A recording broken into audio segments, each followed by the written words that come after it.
नमस्कार। एक बार फिर से आप सभी का बहुत बहुत स्वागत है परीक्षा वर्ल्ड के इस यूट्यूब चैनल में। दोस्तों, ग्रामीण प्रवेश का जो हम क्विज चला रहे हैं उसका जो भाग 10 है उसको आज हम यहाँ पे कंप्लीट करने वाले हैं। तो चलिए वीडियो को शुरू करते हैं और देख लेते हैं कि आज का हमारा यह जो क्विज है इसमें हमने कौन कौन से महत्वपूर्ण ग्रामीण प्रवेश के प्रश्नों को सम्मिलित किया हुआ है। तो चलिए वीडियो को शुरू करते हैं। और पहला प्रश्न आपका है जो कि इम्पॉर्टेंट है, बहुत बार एग्जाम में पूछा गया है। 1 एकड़ में कितने वर्ग गज होता है, आपसे पूछा जाए कि 1 एकड़ जो होता है कितने वर्ग गज के बराबर होता है। जल्दी से इस प्रश्न का आप जवाब दीजिए, इंपॉर्टेंट प्रश्न है। तो आपका जो 1 एकड़ होता है यह कितने वर्ग गज के बराबर होता है, तो आप ध्यान से याद कर लीजिएगा। 1 एकड़ में जो है आपका 4840 वर्ग गज होता है। तो ऑप्शन आपका यहाँ पे जो ए है बिल्कुल सही हो जाएगा। 1 एकड़ में आपका 4840 वर्ग गज होता है, तो ऑप्शन आपका ए यहाँ पे बिल्कुल सही हो जाएगा। अगला प्रश्न आपके सामने है, इंपॉर्टेंट प्रश्न आपको बताना है।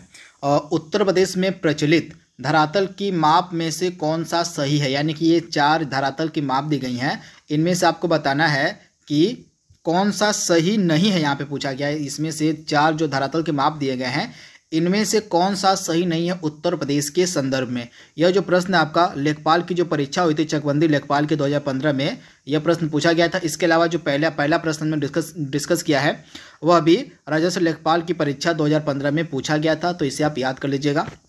तो इसका जवाब दीजिए आप कि उत्तर प्रदेश में प्रचलित धरातल की माप में से कौन सा सही नहीं है। तो आइए इसको देख लेते हैं। 20 बिस्वा बराबर 1 बीघा उत्तर प्रदेश में चलता है, तो पहला आपका बिल्कुल सही है। 1 बीघा जो है आपका कितने के बराबर होता है, 55 वर्ग गज के बराबर होता है आपका 1 बीघा, यह भी आपका उत्तर प्रदेश में प्रचलित है। 20 कचवांची बराबर 1 बिस्वांसी होता है, यह भी आपका उत्तर प्रदेश में प्रचलित है। लेकिन आपका जो ऑप्शन डी वाला यहाँ पे दिया गया है 20 बिस्वांसी बराबर आपका यहाँ पे 10 बिस्वा दिया गया है, यह जो है प्रचलित धरातल की माप का सही नहीं है उत्तर प्रदेश से रिलेटेड। तो ऑप्शन आपका यहाँ पे जो डी है बिल्कुल सही हो जाएगा, और बाकी जो तीनों स्टार्टिंग के दिए गए हैं ये उत्तर प्रदेश में आपको देखने को मिलेंगे। तो आप इसे याद कर लीजिएगा। 2015 का जो चकबंदी लेखपाल का एग्जाम हुआ था उसमें यह प्रश्न पूछा गया था, तो इंपॉर्टेंट है, आप इसे नोट डाउन कर लीजिएगा। अगला प्रश्न आपके सामने है, आपको जवाब देना है। ये करंट अफेयर्स का प्रश्न है और 2021-22 का जो हमारा बजट पेश किया गया था उस 2021-22 के बजट में जो मनरेगा स्कीम है, इस मनरेगा स्कीम के लिए कितनी धनराशि का आवंटन किया गया था। इंपॉर्टेंट प्रश्न है, मैक्सिमम चांस आपसे एग्जाम में पूछा जाए, तो फटाक से इसका जवाब दीजिए आप। तो इस प्रश्न का हमारा राइट आंसर क्या हो जाएगा, तो आपकी जो मनरेगा स्कीम है इसमें 2021-22 के बजट में टोटल 73,000 करोड़ रुपए का आवंटन किया गया है। तो ऑप्शन आपका यहाँ पे क्या सही हो जाएगा, ऑप्शन जो आपका यहाँ पे बी है 100% सही हो जाएगा। टोटल 73,000 करोड़ रुपए का जो आवंटन है 2021-22 के बजट में किया गया है मनरेगा स्कीम के लिए। तो आप इसे याद रखिएगा, ऑप्शन बी आपका यहाँ पे 100% सही है। अगला प्रश्न आपके सामने है, निम्नलिखित में से किसने कहा था भारत गांवों में निवास करता है। सुपर इंपॉर्टेंट प्रश्न, आपसे कथन में यह प्रश्न पूछा जा सकता है, तो जल्दी से इसका जवाब दीजिए आप। तो इस प्रश्न का हमारा राइट आंसर क्या हो जाएगा, महात्मा गांधी जी के द्वारा कहा गया था कि जो भारत है वह गांवों में निवास करता है। तो आप इसे याद रखिएगा, ऑप्शन जो आपका यहाँ पे बी है बिल्कुल सही हो जाएगा। भारत गांव में निवास करता है, यह जो कथन है कहा गया था महात्मा गांधी जी के द्वारा। महात्मा गांधी ने कहा था कि अगर आपको संपूर्ण भारत का विकास करना है तो आपको स्टार्ट करना पड़ेगा गांव से, यानी कि गांव का अगर आप सबसे पहले विकास करते हैं तो आपको मतलब गांव का विकास करना सबसे जरूरी, अगर आप संपूर्ण भारत का विकास करना चाहते हैं तो आप इसे याद रखिएगा, ऑप्शन जो आपका बी है यहाँ पे बिल्कुल सही हो जाएगा। इंपॉर्टेंट प्रश्न है। अगला प्रश्न आपके सामने है, हमारा जो डीपीएसपी है यानी कि हमारे जो राज्य के नीति निर्देशक तत्व हैं, नीति निर्देशक तत्वों का वह कौन सा आर्टिकल व कौन सा अनुच्छेद है जिसका संबंध पंचायतों की स्थापना से है, पंचायतों के गठन से है। ये सभी आपके जो 4 आर्टिकल दिए गए हैं इनका संबंध किससे है, तो डीपीएसपी से है। Directive principle of state policy, जिनको हम हिंदी में कहते हैं राज्य के नीति निर्देशक सिद्धांत, ये 4 आर्टिकल उससे संबंधित है। इसमें से चारों में से एक आर्टिकल आपको बताना है कि कौन सा आर्टिकल है वो जिसका संबंध पंचायतों के गठन से है। जल्दी से इस प्रश्न का आप जवाब दीजिए। तो इस प्रश्न का हमारा राइट आंसर क्या हो जाएगा, आर्टिकल 40 यानी कि अनुच्छेद 40 जो है इसका संबंध किससे है, पंचायतों के गठन से संबंधित है। ग्राम पंचायतों के गठन से संबंधित है आपका अनुच्छेद 40। तो इस प्रश्न का हमारा राइट आंसर क्या हो जाएगा, अनुच्छेद 40, यह किससे संबंधित है? तो ग्राम पंचायतों के गठन से संबंधित है आपका अनुच्छेद 40। वहीं अगर हम अनुच्छेद 39A की बात करें तो अगर आपका जो अनुच्छेद 39A है यह किससे संबंधित है? तो यह निःशुल्क कानूनी सहायता उपलब्ध कराता है आपका अनुच्छेद 39 क, यानी कि अनुच्छेद 39A, यानी कि समान अवसर के आधार पर न्याय देना व निःशुल्क कानूनी सहायता उपलब्ध कराना आर्टिकल 39A का मेन मोटिव है, मेन उद्देश्य है।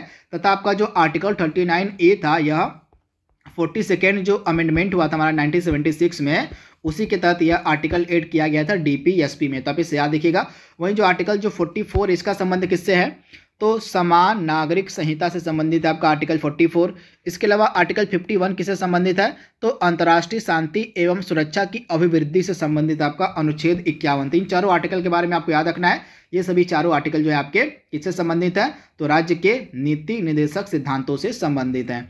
अगला प्रश्न आपके सामने है, उत्तर प्रदेश में पंचायतों की स्थापना सर्वप्रथम बार कब की गई थी? सुपर इंपॉर्टेंट प्रश्न, मैक्सिमम चांस है आपसे एग्जाम में यह प्रश्न पूछा जाए। तो इस प्रश्न का हमारा राइट आंसर क्या हो जाएगा? उत्तर प्रदेश में सर्वप्रथम जो पंचायतों की स्थापना है यह की गई थी 15 अगस्त 1949 को। ऑप्शन आपका यहाँ पे जो सी है बिल्कुल सही हो जाएगा। 15 अगस्त 1949 को उत्तर प्रदेश में पंचायतों की स्थापना की गई थी। किस अधिनियम के तहत की गई थी यह भी प्रश्न आपसे पूछा जा सकता है। तो संयुक्त प्रांत पंचायत राज अधिनियम 1947, आप ध्यान से याद कर लीजिएगा। संयुक्त प्रांत पंचायत राज अधिनियम 1947 के तहत ही 15 अगस्त 1949 से जो है 49 से जो है पंचायतों की स्थापना की गई थी आपके किसमें? तो उत्तर प्रदेश राज्य में। तो ऑप्शन आपका यहाँ पे क्या सही हो जाएगा?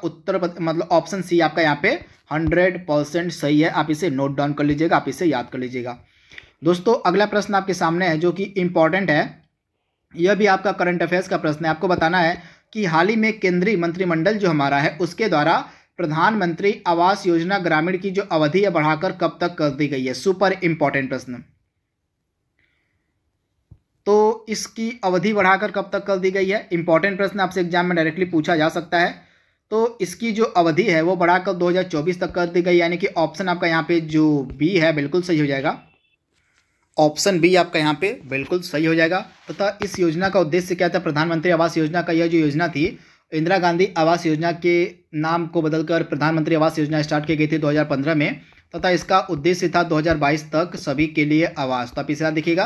तथा इसमें एक लेटेस्ट अपडेट किया गया है, इसकी जो अवधि है बढ़ाकर 2024 तक कर दी गई है। तो आप इसे याद देखिएगा, प्रधानमंत्री आवास योजना की इंपॉर्टेंट है, आपसे एग्जाम में डायरेक्टली पूछी जा सकती है।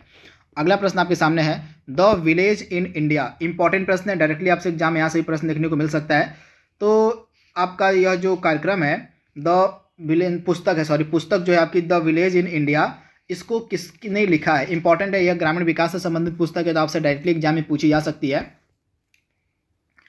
तो द विलेज इन इंडिया इस पुस्तक की लेखिका है वंदना मदान, यानी कि ऑप्शन आपका यहाँ पे जो सी है बिल्कुल सही हो जाएगा। जो वंदना मदान है इन्हीं के द्वारा इस पुस्तक को लिखा गया है, the village in India. Important है, आप इसे नोट डाउन कर लीजिएगा, आपसे एग्जाम में पूछी जा सकती है यह पुस्तक। तो मैक्सिमम चांसेस हैं, आप इसे याद कर लीजिएगा, ऑप्शन सी।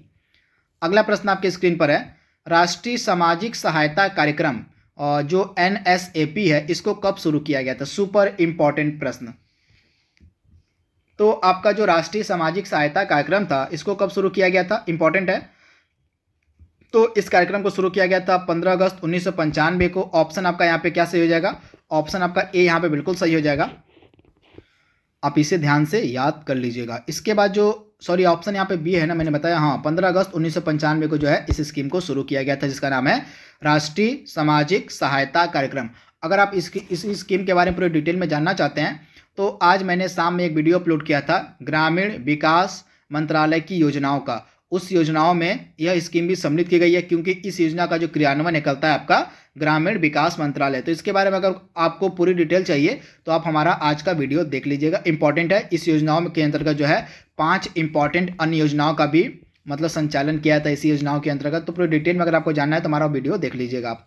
आज के क्विज का हमारा लास्ट प्रश्न है, हाल ही में प्रधानमंत्री पोषण शक्ति निर्माण योजना, इंपॉर्टेंट है, आपसे एग्जाम में पूछी जा सकती है। तो आपको बताना है इसको कब लॉन्च किया गया। तो 29 अगस्त और सॉरी 29 सितंबर 2021 को, ऑप्शन आपका यहाँ पे जो बी है बिल्कुल सही हो जाएगा। 29 सितंबर 2021 को प्रधानमंत्री नरेंद्र मोदी जी के द्वारा इस योजना को मंजूरी दी गई, जिसका नाम है प्रधानमंत्री पोषण शक्ति निर्माण योजना। तो आप इसे याद रखिएगा, ऑप्शन जो आपका यहाँ पे बी है बिल्कुल सही हो जाएगा। यह जो योजना है 2021-22 से लेके आपका 2025-26 तक के लिए है। आप इसे याद देखिएगा, 2021-22 से लेकर 2025-26 तक के लिए इस योजना को शुरू किया गया। इंपॉर्टेंट है, किस योजना को रिप्लेस करके किस इसको शुरू किया गया है, तो मिड डे मील आप याद रखिएगा, जो आपकी मिड डे मील योजना थी इसी के स्थान पे जो इसको शुरू किया गया, यानी कि मिड डे मील कार्यक्रम जो चलाया जा रहा था उसी के स्थान पे प्रधानमंत्री पोषण शक्ति निर्माण योजना को शुरू किया गया है 29 सितंबर 2021 को। इंपॉर्टेंट है, आपसे एग्जाम में डायरेक्टली पूछी जा सकती है। इस योजना के तहत जो सरकारी और सरकारी सहायता प्राप्त स्कूल होंगे उनमें जो बच्चे पढ़ रहे होंगे उनको पौष्टिक भोजन मुहैया कराया जाएगा। अनेक न्यूट्रिशन के साथ जो भोजन होगा वो मुहैया कराया जाएगा इस स्कीम के तहत। तो आप इसे याद देखिएगा, यहाँ पे पिक्चर भी मैंने अपलोड की हुई है, इसको आप देख लीजिए एक बार। तो 29 सितंबर 2021 को कैबिनेट ने डिसीजन लिया था इस स्कीम को शुरू करने के लिए, जिसका नाम है प्रधानमंत्री पोषण शक्ति निर्माण योजना। आप इसे याद देखिएगा, इंपॉर्टेंट है। अगले 5 सालों तक के लिए योजना आपकी रहेगी पीएम पोषण, इसको शॉर्ट फॉर्म में हम कहते हैं, आप इसे याद कर लीजिएगा।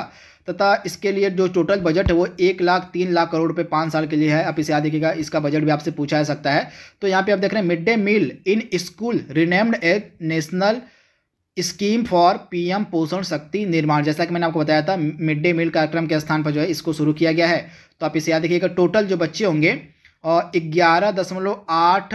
11.80 करोड़ बच्चे जो होंगे ये इसमें कवर किए जाएंगे। इंपॉर्टेंट है, तथा इसका मेन मोटिव क्या है, न्यूट्रिशन को प्रमोट करना स्कूलों में। तो आप इसे याद रखिएगा, इंपॉर्टेंट है। तो ये हमारा लास्ट प्रश्न आज के क्विज का। आई होप यह सीरीज आपको पसंद आ रही होगी। तो आज के लिए बस इतना ही। Thank you, thanks for watching, thank you.